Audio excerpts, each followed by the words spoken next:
Got to replace my back brake pads. I lost one this weekend. First thing we're going to do,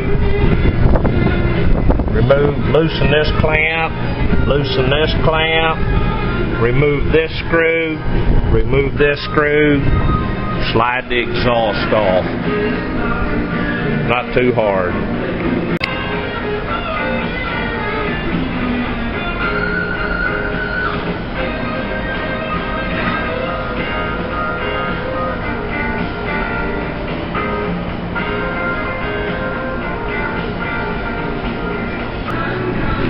Okay, here I removed one bolt from the muffler clamp.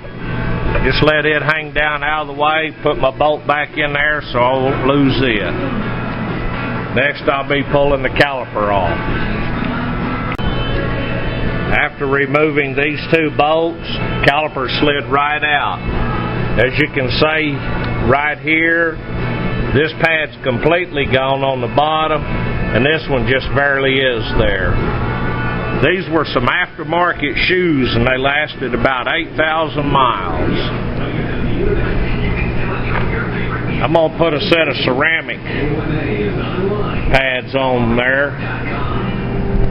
See if they won't last a little longer.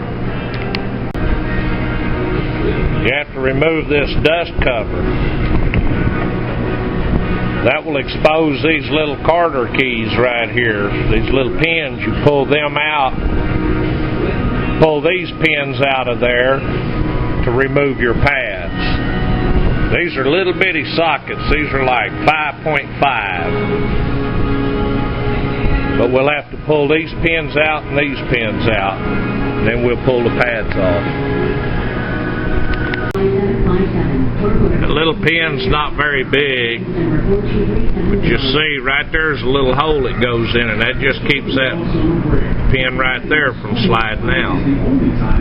You got to remove this, two of them.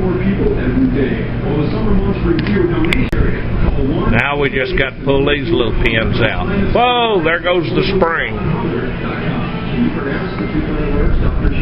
That's the spring, it just flew off over there. Goes right in there and it holds them pads down, keeps pressure on them.